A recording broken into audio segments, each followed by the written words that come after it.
오늘은 마태복음 6장 후반부 너희는 먼저 그의 나라와 그의 의를 구하라 라는 말씀으로 말씀을 함께 나누도록 하겠습니다. 예수님은 기도할 때 골방으로 들어가라고 말씀하십니다. 다른 사람들의 말과 생각, 시선 따위로 어지럽혀진 마음을 추스리고 하나님의 말씀, 예수 그리스도의 말씀, 진리로 들어가라는 말씀입니다. 골방은 마음의 골방이지 굳이 부서진 방을 찾아서 들어갈 이유가 없습니다. 예수님의 말씀, 진리를 따라 실천하는 성도가 되어야지 주둥이만 주여 주여 나불대는 기도하는 척, 거룩한 척 하는 성도가 되면 안 됩니다. 악한 세상과 싸우는 거룩한 성도에게는 쉼이 필요하기 때문입니다. 말씀으로 쉼이 필요하기 때문입니다. 하나님의 위로가 필요하기 때문입니다. 하나님의 말씀으로 위로가 필요하기 때문입니다. 16절 금식할 때에 너희는 외식하는 자들과 같이 슬픈 기색을 보이지 말라고 말씀합니다. 당시 제사장과 서기관, 바리새인들은 금식을 하면서 표정 관리를 했던 것 같습니다. 슬픈 기색을 보여 자신의 신앙심, 경건함을 드러내려고 했던 것 같습니다. 그렇게 할 필요가 없다고 주님께서 말씀하십니다. 자신의 생각과 다른 표정, 극과 속이 다른 삶, 위선적인 삶을 살 필요가 없다는 것입니다. 그들은 금식하는 것을 사람에게 보이려고 얼굴을 흉하게 했다고 말씀하십니다. 금식을 했으니 굶주리고 피곤하고 지쳐 보이려고 했던 것 같습니다. 오늘날 이슬람 교회에서도 라마단 금식월을 지키고 있는데 낮에는 먹지 않고 새벽에 이런 조식을 하고 밤이 되면 실컷 먹어 잔치가 되는 것입니다. 예수님 당시에도 금식을 하는 사람들은 해가 떠 있는 동안 사람들이 보는 동안에만 금식을 했고 보지 않을 때에는 음식을 실컷 먹어서 배가 부른 것입니다. 겉으로는 거룩한 척, 경건한 척 하지만 실제 속은 부패하고 타락한 위선적인 삶인 것입니다. 이런 사람들을 향하여 예수님은 내가 진실로 너희에게 이르노니 그들은 자기 상을 이미 받았다라고 말씀합니다. 겉모양만 경건한 사람, 거룩한 사람으로 사람들로부터 칭찬, 존경을 받으나 그게 전부라는 것입니다. 이 땅의 삶이 다이고 천국에 들어가면 받을 상이 없다라는 것입니다. 실제로는 천국에 들어갈지도 모르겠습니다. 한국에서 금식과 관련한 인물 가운데 유명한 두 사람이 있습니다. 한 사람은 김영삼과 한 사람은 천성사 비구니 지율 조경숙입니다. 김영삼은 단식에 대한 유명한 말을 남깁니다.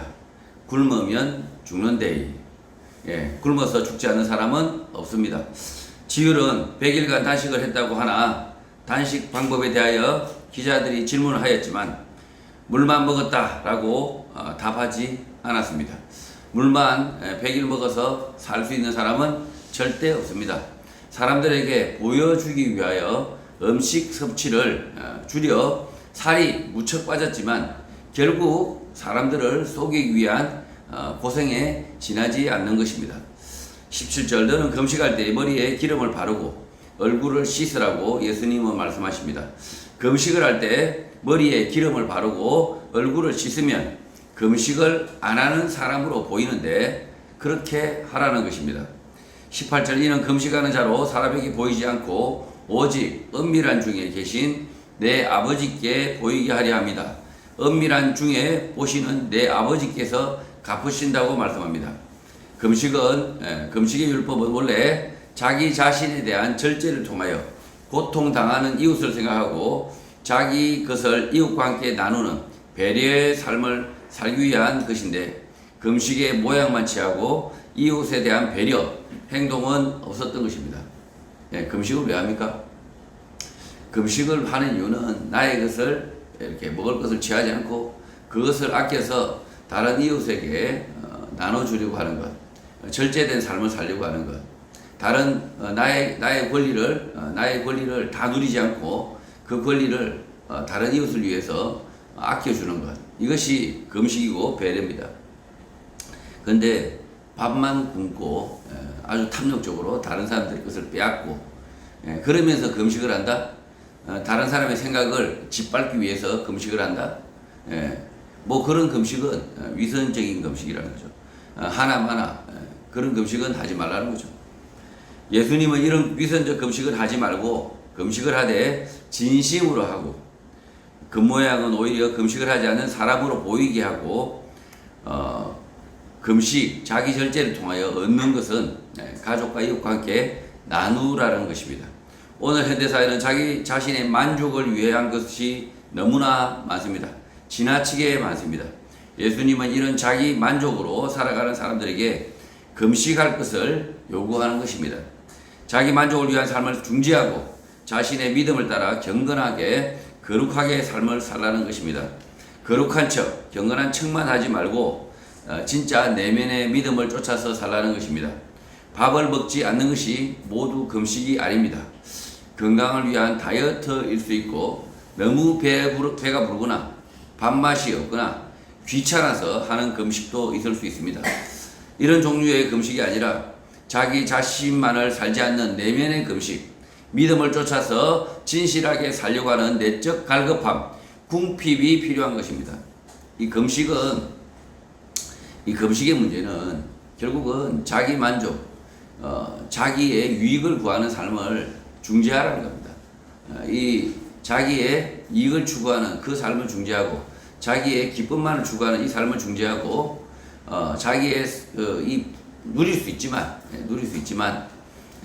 내가 풍족히 누릴 수 있지만 그것을 참고 이렇게 견뎌서 오히려 그것을 통해서 다른 이웃을 배려하고 그 이웃과 고통당하는 이웃과 함께 그 고통을 나누는 것, 그것이 금식입니다. 그런데 금식을 하면서 다이어트만 하고 오히려 남의 것을 빼앗고 그 다음에 다른 사람들에게 아주 그냥 뭐 페이스북이나 인스타 막 이런 데다가 막 이렇게 자기 자랑을 시커 내가지고 사는 사람들에게 막 박탈감을 선물한다. 그런 것은 전혀 금식이 아니라는 거죠. 오늘 뭐 단식 1일차 뭐 살이 빠졌어요. 뭐 이건 금식이 전혀 아닌 거죠. 이거는 이런 삶을 추구하지 말라는 겁니다. 예수님을 믿는 성도들은 자기가 모든 것을 누릴 수 있지만 자기 집에 뭐 수억 원이 있고 수천억 원이 있고 내가 뭐 차도 뭐 여러 대 살 수 있고 뭐 여러 뭐 직원들을 갖다 부릴 수 있고 뭐 그렇지만 그럼에도 불구하고 그것을 절제하라는 겁니다. 차가 10대 살 수 있으면 5대만 사라는 거죠. 뭐 10대가 필요할 수도 있습니다. 어떤 사람은 10대가 필요할 수 있지만 그러나 그렇게 다 누리지 말고 다 가져가지 말고 한두 가지만 줄여서 살라는 겁니다. 내적 갈급함과 궁핍함으로 이웃의 고통과 이웃의 필요를 같이 체감하라는 겁니다. 그런 마음이 없이 그냥 골프 금식한다 이러면서 골프 10번 갈 거 한 번만 간다 이런 건 전혀 의미가 없다는 거죠. 그러니까 이게 다른 이웃들의 고통을 뭔가 이렇게 다른 이웃들의 필요들을 생각하거나 뭔가 그것에 뭔가 이렇게 자기의 삶에 들이심이 없이 그냥 다른 사람한테 보여지기 위해서 그냥 한마디로 인색한 거죠. 그냥 궁색하게 사는 거죠. 실제로는 뭐 소위 말해서 수전노일 수 있는 거죠. 그런 삶은 전혀 금식의 삶이 아니다. 계속해서 돈의 문제가 이어집니다. 19절 너희를 위하여 보물을 땅에 쌓아두지 말라. 거기는 종과 도둑이 해하며 도둑이 구멍을 뚫고 도둑질한다고 예수님이 말씀합니다. 재산 축적에 관한 예수님의 말씀인데 보물을 땅에 쌓지 말라고 말씀하십니다. 그 이유는 가만히 있어도 종과 도둑이 해하고 심하면 도둑이 뚫고 훔쳐간다는 것입니다. 일을 하지 말라, 저축을 하지 말라는 말씀이 아닙니다. 자기 자신만을 위하여 일하는 사람들을 두고 하신 말씀입니다. 지금 자기 자신을 위해서 막 이렇게 재산 축적을 아예 하지 마라, 뭐 저축도 하지 마라 이렇게 말씀하는 게 아니고요. 자기 그 재산 저축과 자기의 그 재산 축적이 자기의 산만을 위한, 자기의 이익만을 위한 그런 삶을 살지 말라는 거죠. 그렇게 열심히 살려고 한들, 그렇게 열심히 재산을 그렇게 모아놓은들, 날아간다는 거죠. 심지어 아주 훌륭한 저축은행에다가 어떤 금고에다가 넣어놓는다 하더라도 그 금고를 맡아놓는 놈이 훔쳐서 도망가 버린다는 거죠. 그래서 이 재물에 대해서 물론 거룩하게 살려고 하는 성도들의 돈도 은행에 맡겨놨는데 은행 직원이 훔쳐서 도망갈 수 있죠. 도망갈 수 있습니다. 그러나 예수님의 이 말씀은 우리가 이 일을 할 때 우리가 재물을 추구하는 그 삶을 자기 자신의 이익만을 위해서 추구하지 말라는 거죠. 20절 오직 너희를 위하여 보물을 하늘에 쌓아두라. 거기는 좀이나 동록이 해하지 못하며 도둑이 구멍을 뚫지도 못하고 도둑질도 못한다라고 말씀하십니다. 보물을 하늘에 쌓아두라고 하니까 교회의 재산을 모두 바쳐라 라고 가르치는 이단 사이비 집단들이 있습니다. 거짓말입니다. 보물을 하늘에 쌓는다라고 했을 때 그 하늘은 자기 자신이 아니라 하나님의 나라, 하나님의 뜻을 위하여 자신의 삶을 드리라는 것입니다. 자기 이웃을 위해서 자신의 삶을 드리라라는 것입니다. 그것이 우리를 위한 삶이라고 말씀하고 있습니다. 그러니까 자기를 위한 삶을 사는 것이 나를 위한 삶인 것 같은데 그게 아니라 내 이웃을 위한 삶이 오히려 우리를 위한 삶이다. 우리가 믿음을 쫓아서 하나님의 뜻을 쫓아서 사는 그 삶이 우리를 위한 삶이다라고 예수님이 말씀하고 있습니다. 예수님은 자기 자신만을 위한 삶을 사는 사람들에게는 종과 동록이 있어서 가만히 있어도 그 노력이 사라진다, 없어진다고 말씀하고 있습니다. 또 도둑이 불시에 들어와 그 노력을 통째로 가져간다라고 말씀하고 있습니다. 자기 자신만을 위하여 사는 사람의 노력은 물거품이 될 수 있다. 한순간에 날아간다 라고 경고의 말씀인 것입니다. 그러나 반대로 믿음을 쫓아 사는 사람의 노력은 헛되지 않는다. 종과 동록 같은 것으로 사라지지 않는다. 도둑이 훔쳐가지 못한다 라고 말씀합니다.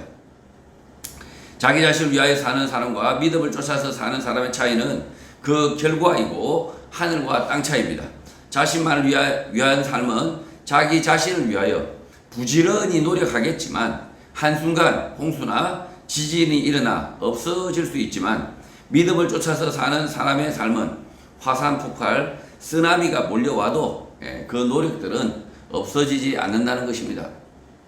자, 지금 우리가 지금 잘 보고 있죠. 우리 삶에 참 돌발 매수들이 많습니다. 내일 일을 모릅니다. 모르는데 부지런히 자기 자신을 위해서 열심히 살았지만 그 삶이 그냥 실컷 막 저축도 하고 집도 사고 회사도 엄청나게 크게 만들고 하면 뭐합니까? 한순간 뇌출혈로 그날 밤에 사망하시는 분들 보시죠. 그래서 이렇게 허무하게 간다는 거죠. 허무하게 가는데 그러나 진짜 성도의 삶은 그렇지 않다는 거죠. 성도의 성도도 갑자기 갈 수 있습니다. 갑자기 천국 갈 수 있지만 그러나 성도의 삶은 그 삶은 예수 그리스도의 말씀과 하나님의 뜻을 쫓아서 사는 그 삶은 사라지지 않는다는 거죠. 그 노력과 그 희생은 절대 없어지지 않는다. 이게 지금 예수님이 말씀하고 있는 겁니다. 21절 예수님은 내 보물이 있는 그곳에는 내 마음도 있다고 말씀합니다. 이 말씀은 두 가지 사실을 말하고 있습니다. 첫 번째, 사람은 물질, 돈이라는 것을 배제하고 살 수 없는 존재라는 것입니다. 믿음으로 사는 사람도 누구라도 열심히 일을 해서 돈을 벌어야 경제 활동을 해야 먹고 살 수 있는 것입니다. 일하는 것은 당연한 것이고 그것에 믿음이 있고 없고 차이가 없다는 것입니다. 그러나 예수님은 보물, 돈에 관한 두 번째 의미를 전하시기 위하여 이렇게 말씀하신 것인데 돈을 벌기 위하여 일하는 그 일을 하는 이유 가운데 내 마음도 있다, 믿음도 있다고 말씀하는 것입니다. 돈을 버는 것과 쓰는 것, 모든 경제 활동 가운데 그 사람이 믿음으로 사느냐, 자기 자신만을 위하여 사느냐 알 수 있다는 것입니다. 자기 자신을 위하여 사는 사람은 예수님의 말씀, 믿음으로 살지 못합니다. 손해보는 삶을 살지 못하고 자신의 이익만을 추구하며 살게 됩니다. 그래서 그 사람의 경제적 활동의 이유를 보면 믿음의 사람인지 자기 자신만을 위하여 사는 사람인지 알 수 있다는 것입니다. 자기 자신만을 위하여 사는 사람, 믿음으로 살지 않는 사람에게 구원과 하나님의 나라는 없는 것입니다. 지금 내 보물이 있는 그곳에 내 마음도 있다 이렇게 말씀하니까 이 돈의 욕심을 끊어야 된다. 그 다음에 이 돈이 돈이 어떤 사람은 돈이 회개해야 된다. 뭐 이렇게도 표현합니다. 근데 다들 돈에만 관심이 있지. 진짜 예수 그리스도의 말씀 하나님의 뜻에는 관심이 없죠. 사람들이 이 교회를 비난할 때 다들 뭘 보고 비난합니까? 교회의 돈을 보고 비난합니다. 교회가 무엇을 하는지에 대해서 비난하는 게 아니라 교회가 잘못하는 그 일에 대해서 비난하는 게 아니라 교회에 한 1,000억 쌓아두면 그 1,000억을 막 비난합니다. 돈은 사실은 돈은 뭐 교회에 1,000억이 있다고 해서 예수원 교회에 헌금이 뭐 1,000억이 있다 해서 예수원 교회가 비난받을 이유가 없습니다. 그냥 돈은 그냥 돈일 뿐입니다. 근데 그 돈의 많고 적음을 가지고 막 비난을 합니다. 가난한 교회는 칭찬받습니까? 저희 교회처럼 이렇게 아주 헌금도 적고 재산도 없고 교회당도 없고 뭐 아무것도 없으면 칭찬받습니까? 그렇지 않습니다. 저희 교회도 여건이 되면 교회당을 뭐 짓기도 하고 땅을 사기도 하고 그럴 수 있습니다.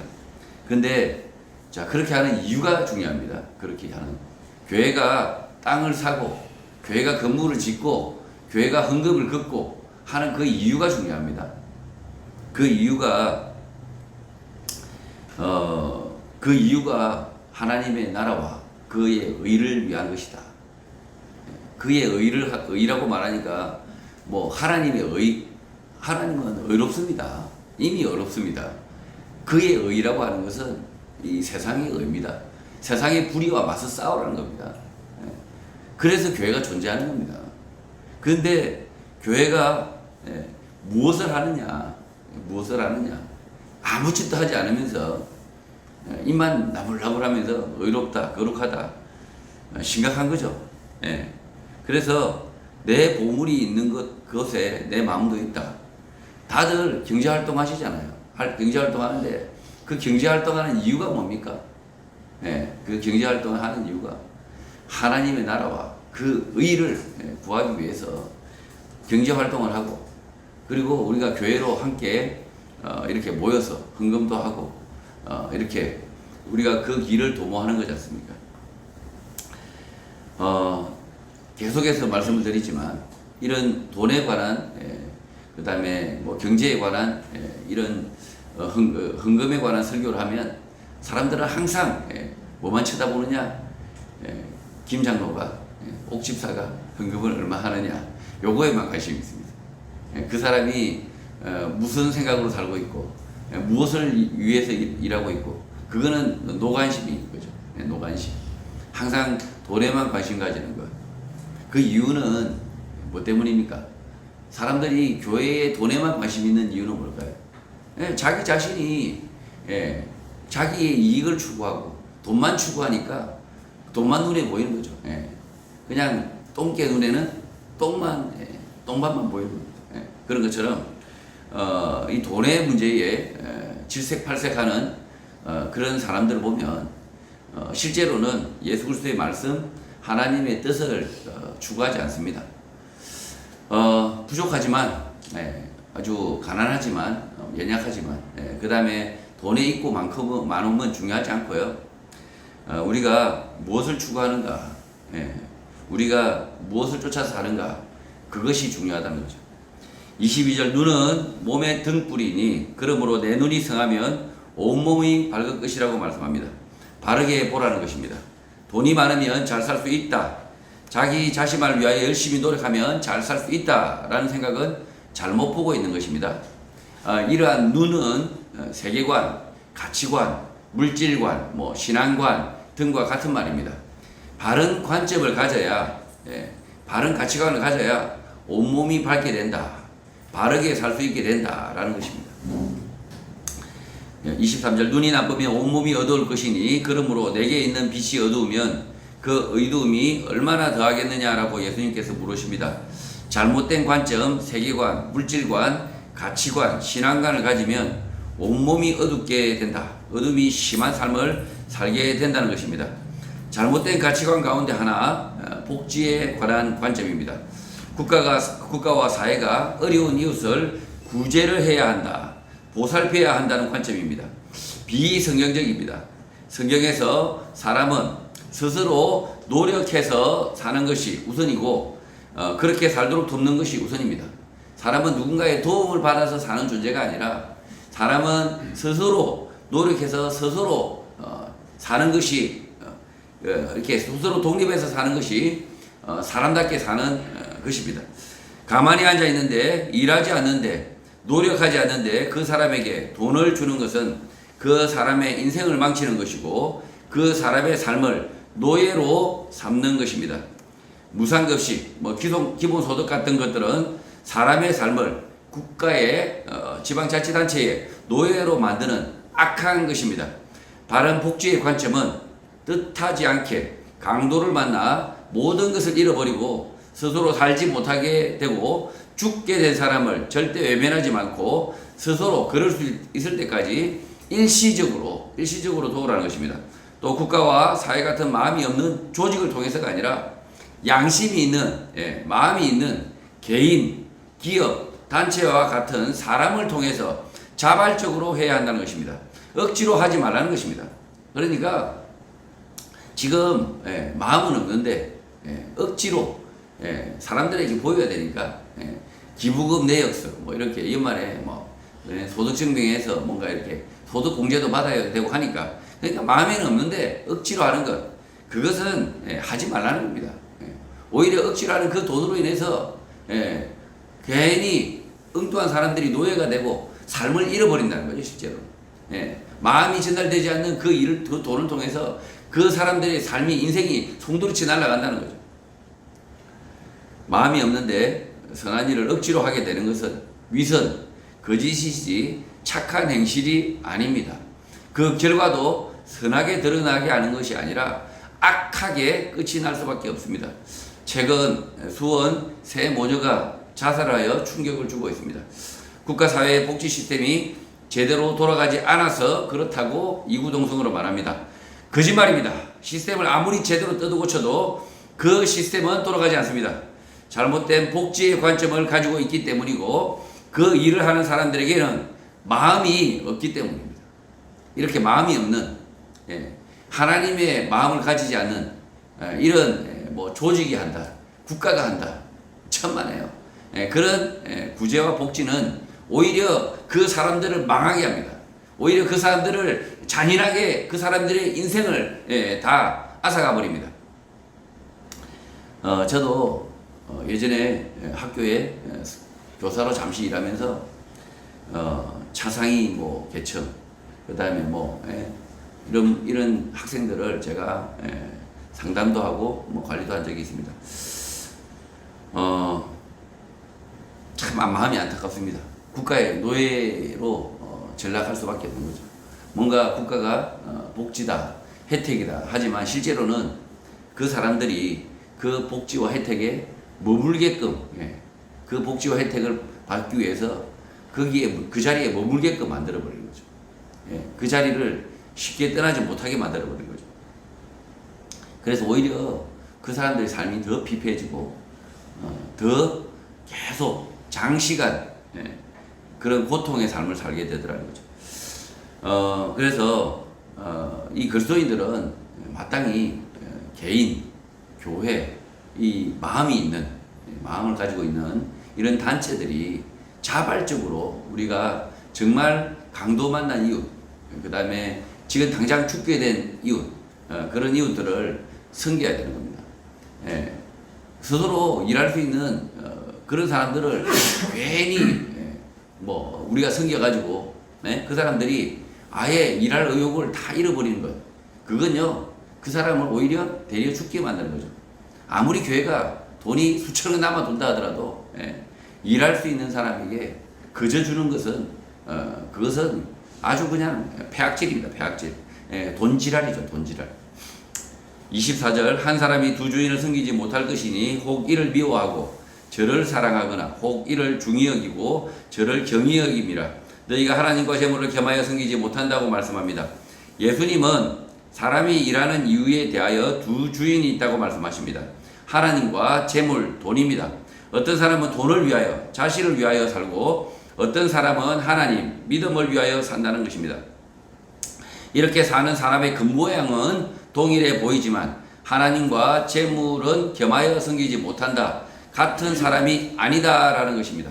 믿음으로 사는 사람과 돈을 위하여 자기 자신을 위하여 사는 사람은 다른 사람이라는 것입니다.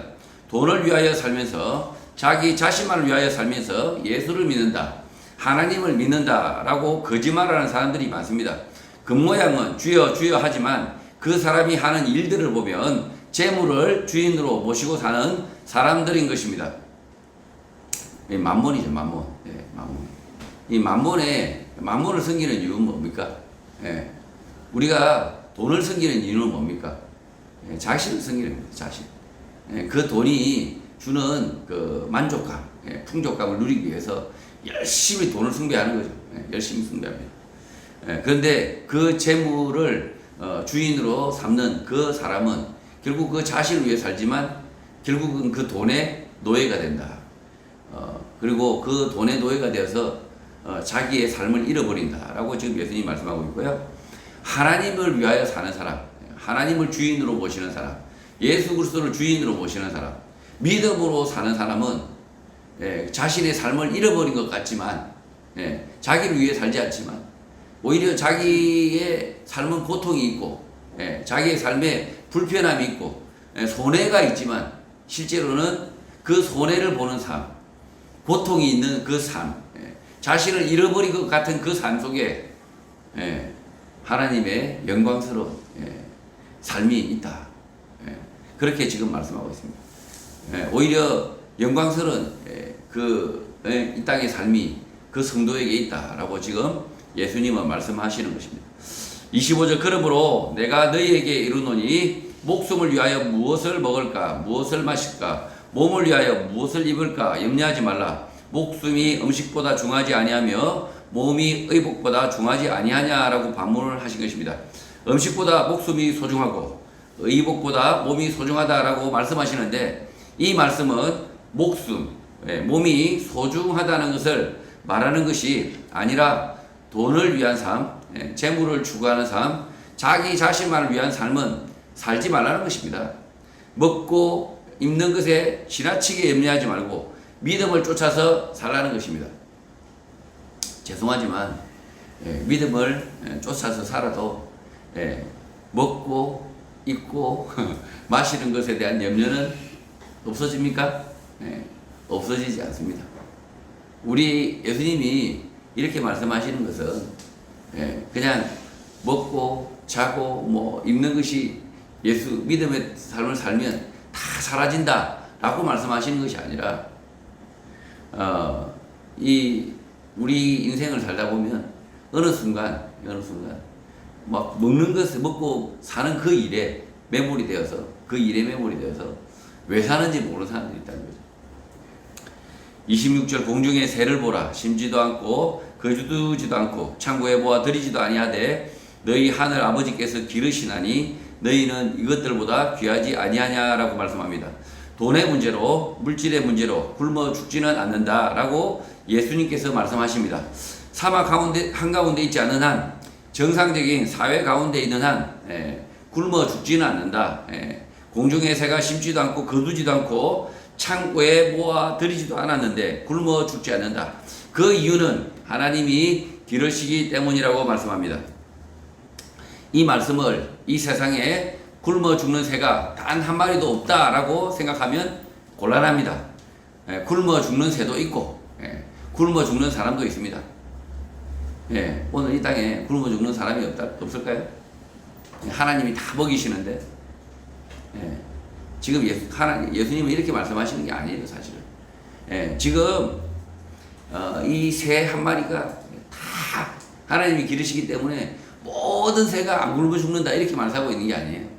지금 이 굶어 죽는 새 있고요.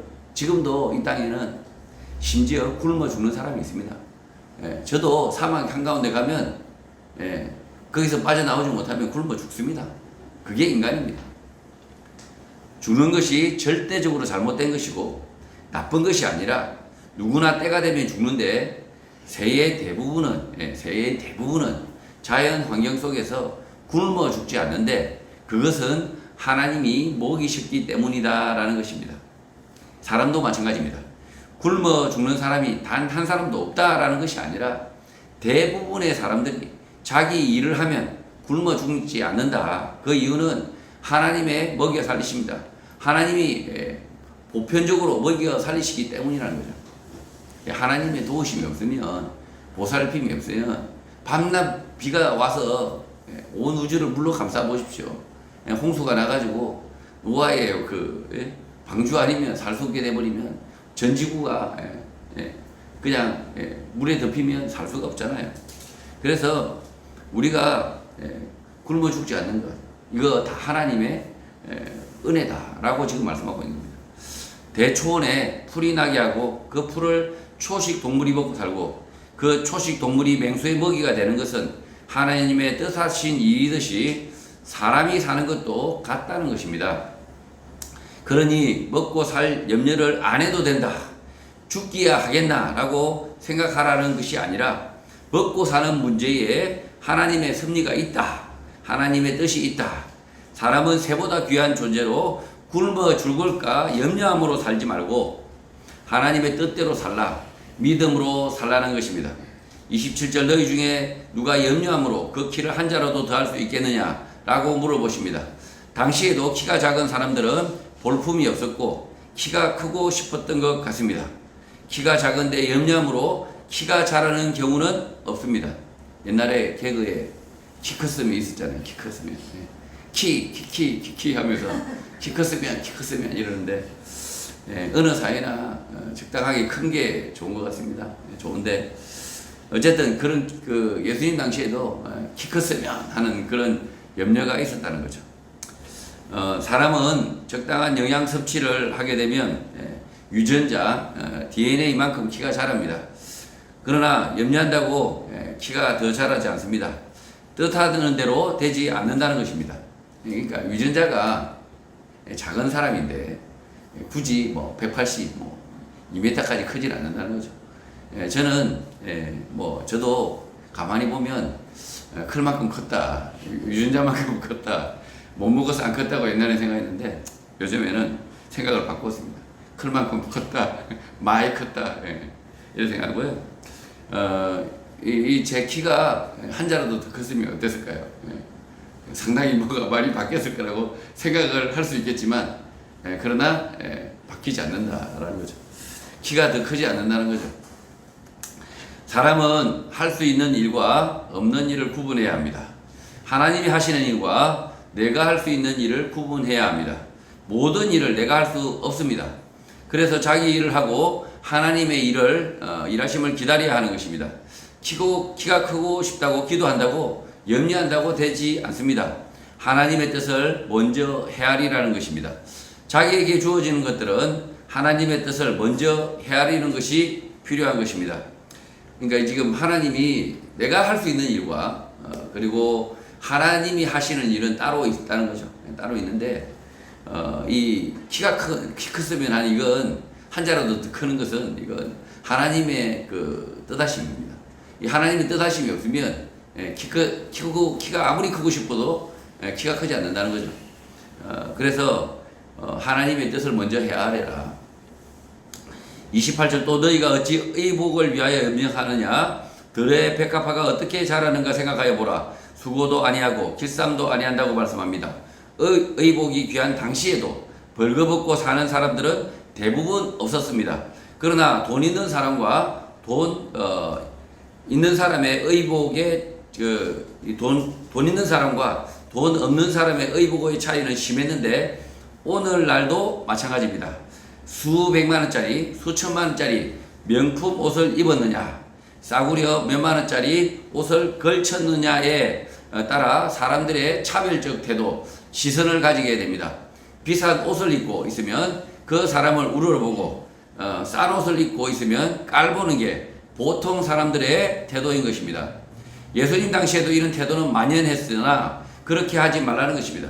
들의 백합화는 수고도 기쌈도 하지 않지만 하나님이 아름답게 만드신다라고 말씀하신 것입니다. 제가 이렇게 이 가다마이 우아기 양복을 입으면 사람들이 뭔가 이렇게 나타나면 왠지 관시를 안 하죠. 관시를 안 하는데 잠바떼기 하나 탁 걸치고 나타난다든지 아니면 그냥 티셔츠 하나 입고 달랑 나타나면 그냥 머리 빠진 아재 이러면서 그냥 무시를 합니다. 무시를 하고 아예 말에 경청도 하지 않습니다. 참 사람들이 이런 태도를 버려야 됩니다. 무슨 옷을 입고 있든 그가 어떤 신분을 가지고 있든 그가 어떤 나이가 어리든 젊든 그 사람의 말은 그 사람의 말대로 경청해서 들어야 하는 것이 이 하나님 예수 그리스도께서 가르치시는 것입니다. 그래서 우리가 좀 어리석다 해서 그 사람의 말을 듣지도 않는 것, 무시해버리는 것 이런 거 악한 겁니다. 저는 일부러 옷에 관해서는 편견을 가지지 않습니다. 가지지 않는데 저는 편견을 가지고 있지 않은데 다른 사람들이 막 이렇게 편견을 가지고 있기 때문에 예배할 때 왜 설교할 때 왜 양복을 입지 않냐? 왜 그냥 티셔츠도 입고 설교하냐? 막 이렇게 이야기하는 사람이 있습니다. 제발 그 잘못된 생각을 버리라는 거죠. 그 잘못된 생각, 그 생각이 잘못된 거지, 제가 잘못하고 있는 게 아니라는 거죠. 그 잘못된 생각, 그 편견, 그 많은 사람들이 그렇게 생각한다고 하더라도, 그것을 버리라는 거죠. 그리고, 그 사람들을 뭐, 잘못하고 생각하고 있는 그 사람들을 위해서 사실은, 이렇게, 우아기, 양복을 제가, 입고 이렇게 설교를 가끔 하기도 하는데 그것은 그냥 이렇게 제가 이렇게 옷을 갖춰 입는 것은 결국은 이 차별적 태도 시설이 옳다고 제가 지금 이렇게 하는 것이 아니라 그 사람들을 그 잘못 생각하는 사람들을 설득하기 위해서 제가 그 사람들의 시선에 맞춰서 그렇게 하는 것 뿐입니다. 이 사람의 그 태도는 정말 이런 하찮은 이 옷 한 벌에 그냥 이렇게 갇혀 있거든요. 사람들이 생각이 여기에 꽂혀가지고 그냥 뭔가 양복 입고 아주 비싼 옷을 입은 사람들은 말은 귀중하고 그냥 티셔츠 입고 온 사람들의 말은 정말 하찮다 이렇게 태도로 보이는 이것들은 바꿔야 되는 겁니다. 아주 후진 사람들이죠. 후진 사람들이 아주 그냥 정말 볼장 없는 사람들이 그렇게 한다는 거죠. 사람도 마찬가지입니다. 귀한 사람, 존귀한 사람은 외면에 있지 않습니다. 그 사람을 만드시는 것은 하나님이 만들어 가시기 때문입니다. 29절 그러나 내가 너희에게 말하노니 솔로몬의 모든 영광으로도 입은 것이 이 꽃 하나만 갖지 못하였다고 말씀합니다. 솔로몬의 옷장에서 가장 좋은 옷도 이 백합화보다 못한데 그 이유는 하나님이 그렇게 만드셨기 때문이라는 것입니다. 하나님의 뜻하심이 있었다면 솔로몬의 옷이 백합화보다 더 빛날 수 있다는 것입니다. 30절 오늘 있다가 내일 아궁이에 던져지는 들풀도 하나님이 이렇게 입히시거든 하물며 너희 일까 보냐 믿음이 작은 자들아 라고 말씀합니다. 좋은 옷, 명품을 옷 못 입어서 안달이 난 사람들이 많습니다. 오늘 있다 내일 아궁이에 던져지는 덜풀도 하나님이 이렇게 입히셨는데 하물며 너희 사람이 입을 옷이 없고 볼품없는 옷을 입게 되고 헐벗고 살게 되겠느냐 믿음이 작은 자들아라고 반문하신 것입니다. 하나님은 각 사람에게 옷을 입히시는데 그 옷은 들에 핀 백합화와 비교할 수 없는 아름다운 옷을 입히신다는 것입니다. 그 옷은 눈에 보이는 옷일 수도 있지만 눈에 보이지 않은 옷, 인격의 옷일 수 있습니다. 성도에게는 하나님께서 아름다운 인격의 옷을 입혀 들에 핀 백합화 따위가 비교할 수 없다는 것입니다. 물론 짐승만도 못한 사람, 짐승만도 못한 인격 옷을 입는 사람도 있습니다만 그 사람의 옷도 들에 핀 백합화보다 낫다라는 것입니다. 명품에 매이는 사람들은 그 사람의 인격이 명품이 아니라 거짓꼴이기 때문입니다. 겉으로 보이는 옷에 매달리는 사람은 그 사람의 삶이 볼품이 없고 보여줄 게 없는 사람이기 때문입니다. 믿음의 사람들은 하나님이 입히시는 인격의 옷을 입고 하나님이 뜻하신 일을 하기 때문에 덜에 핀 백합화보다 더 빛나게 되는 것입니다. 저는 좋은 옷 입지 말라고 말씀드리는 게 아닙니다. 아니 뭐 형편이 되면 명품 옷, 좋은 옷 뭐 사 입으면 좋아 보이죠.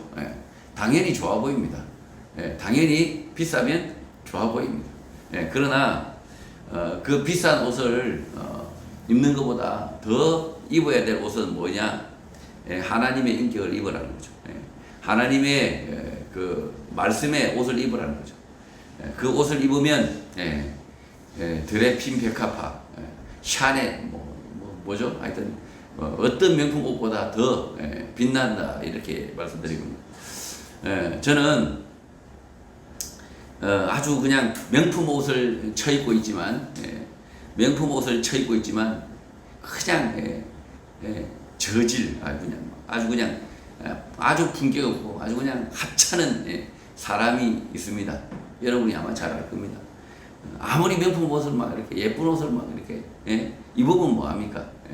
그냥 그 얼굴과 그 행실에서 그냥 추잡함이 막 줄줄줄 흐르는데 그래서 믿음의 사람들은 명품 옷을 입으시기 바랍니다. 하나님의 옷, 하나님의 인격을 입으시기 바랍니다. 31절 그러므로 염려하여 이르기를 무엇을 먹을까 무엇을 마실까 무엇을 입을까 하지 말라고 하십니다. 먹는 것 입는 것에 대하여 염려하지 말라고 하십니다. 이 말씀은 가만히 있어도 먹는 것 입는 것 문제가 다 해결된다 일하지 않아도 된다라는 말씀이 아닙니다. 염려함으로 먹는 것 입는 것은 먹고 살기 위하여 하나님의 일하심과 같이 성실하게 일하는 것과 다른 것인데 사람들에게 돋보이고자 하고 사람들보다 더 나아 보이려고 하는 모든 허영, 욕망들을 말하는 것입니다. 32절 이는 다 이방인들이 구하는 것이다. 너희 하늘 아버지께서 이 모든 것이 너희에게 있어야 할 줄을 아신다고 말씀합니다. 이방인들은 입고 먹는 것을 통하여 자신을 드러내려고 하지만 하나님을 믿는 성도는 입고 먹는 것을 통하여 자신을 드러내지 않는다. 자신의 입고 먹는 삶 속에서 하나님을 드러낸다는 것입니다.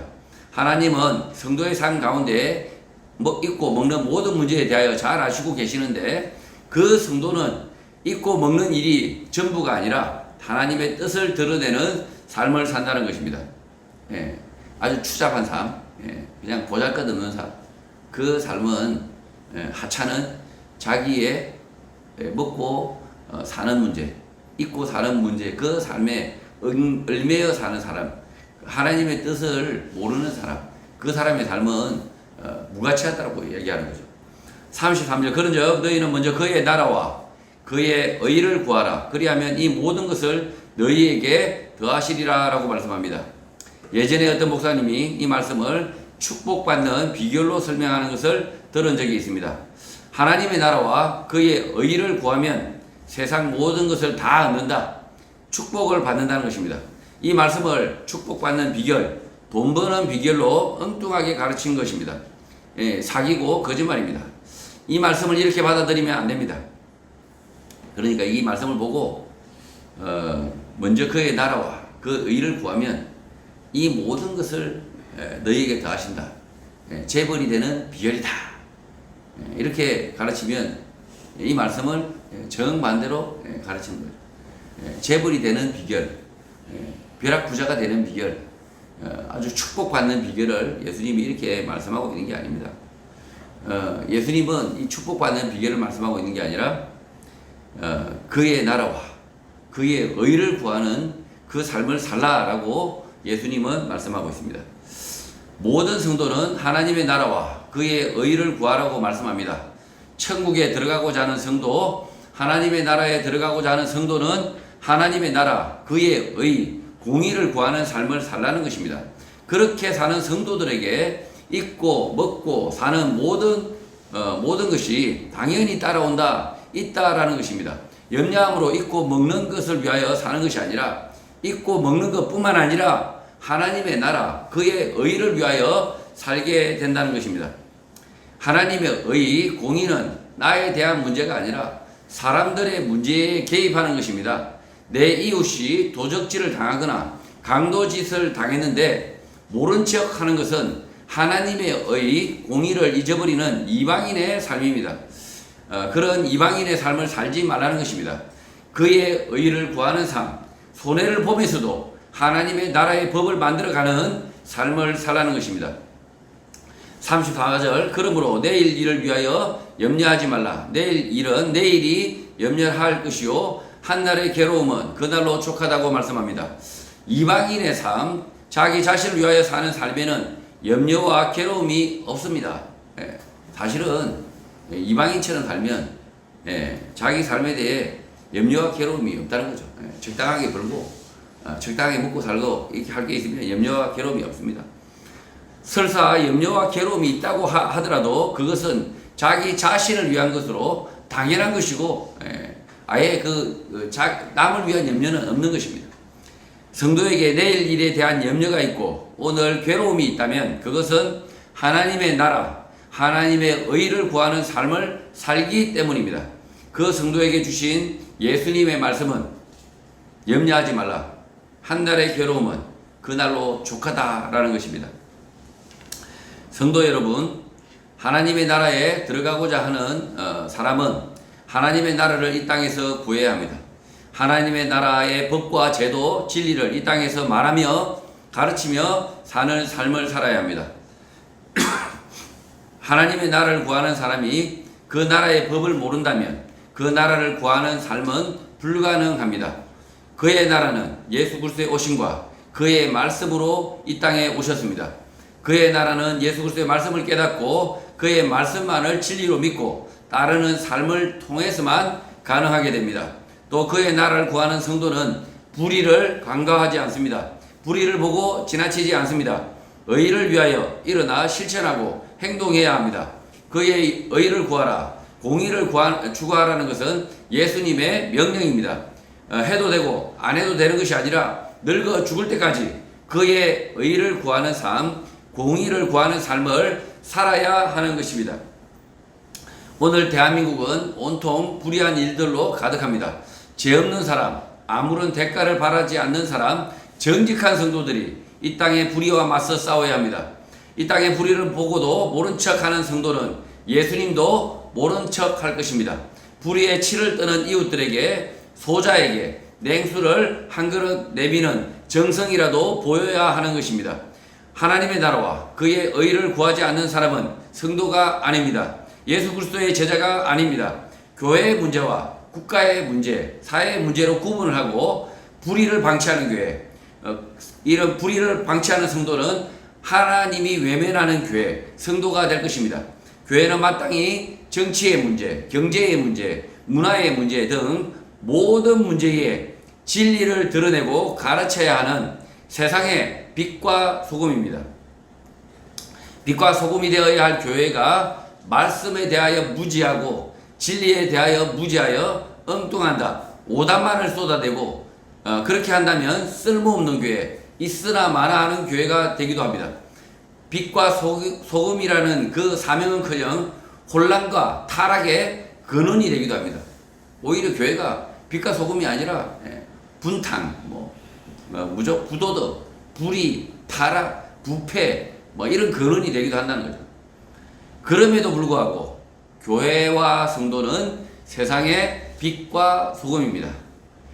교회 가운데 예수 그리스도의 말씀이 있기 때문이고 그의 말씀만이 진리이기 때문입니다. 사람이 지어내는 말, 사람의 머릿속에서 생겨난 말은 진리가 아님이 명백합니다.